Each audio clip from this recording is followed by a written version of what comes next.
ऐतिहासिक दिन जब बाल के 450 पुजारियों ने सुबह से शाम तक पुकारा, खुद को जख्मी किया, लेकिन उनके देवता की तरफ से कोई जवाब नहीं आया, तो शाम के वक्त हजरत इलियास अलैहिस्सलाम आगे बढ़े।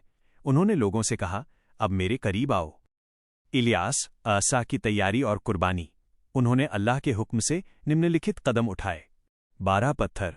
उन्होंने बनी इसराइल के 12 कबीलों के नाम पर 12 पत्थर लिए और अल्लाह के नाम पर एक वेदी ऑल्टर तैयार की।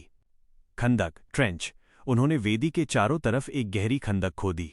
पानी का इम्तिहान। उन्होंने लोगों से कहा कि कुर्बानी के गोश्त और लकड़ियों पर घड़ों से भर भर कर पानी डालो।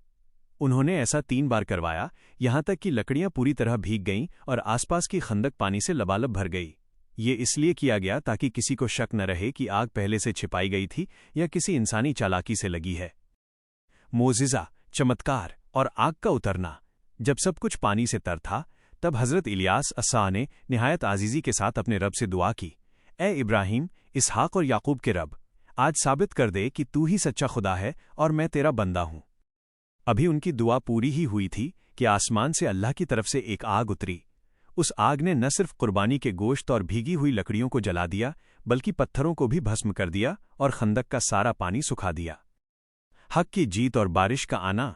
ये मंजर देखकर वहां मौजूद हजारों लोग सजदे में गिर पड़े और पुकार उठे, बेशक अल्लाह ही सच्चा माबूद है। इसके बाद 1. झूठे पुजारियों का अंतःबाल के उन गुमराह पुजारियों को पकड़ लिया गया और उन्हें उनके किए की सजा दी गई।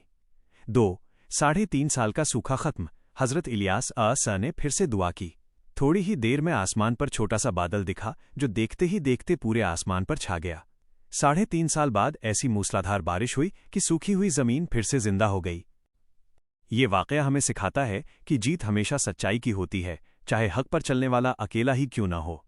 इलियास असाने का वो भरोसा हमें सिखाता है कि जब इंसान का ताल्लुक अपने खालिक बनाने वाले से सच्चा हो, तो फिर पूरी दुनिया की ताकतें एक तरफ हों और वो अकेला एक तरफ, तब भी जीत हक की ही होती है।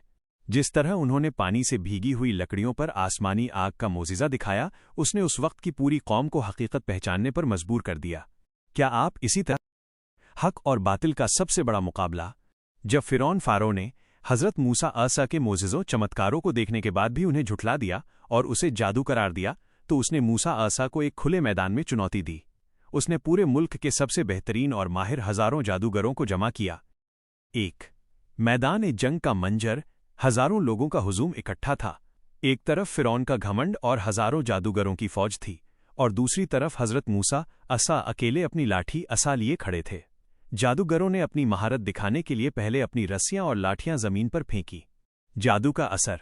जादूगरों ने आंखों पर ऐसा जादू किया कि उनकी रस्सियां और लाठियां लोगों को सांप की तरह रेंगती हुई दिखाई देने लगीं। पूरा मैदान सांपों से भरा नजर आने लगा। 2. अल्लाह का हुक्म और असा, लाठी का मोजिज़ा। भीड़ खौफ में थी और जादूगर अपनी जीत पर मुस्कुरा रहे थे। तब अल्लाह की तरफ से मूसा असा को हुक्म हुआ, डरो मत, अपनी लाठी जमीन पर डाल दो। जैसे ही हजरत मूसा असा ने अपनी लाठी फेंकी, वो एक विशाल अजदहा बड़ा सांप बन गई। उसने देखते ही देखते जादूगरों के उन तमाम फर्जी सांपों और रस्सियों को निगलना शुरू कर दिया। पल भर में पूरा मैदान साफ हो गया। 3. जादूगरों का सजदा। जादूगर जो खुद उस फन के माहिर थे, फौरन समझ गए कि ये कोई जादू या हाथ की सफाई नहीं है, बल्कि ये रब की कुदरत है।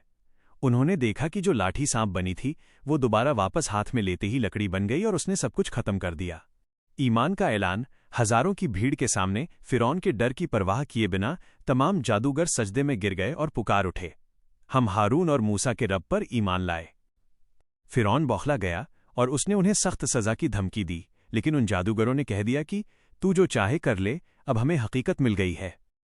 ये वाकया भी साबित करता है कि अल्लाह की ताकत के आगे हर झूठ और दिखावा हार जाता है।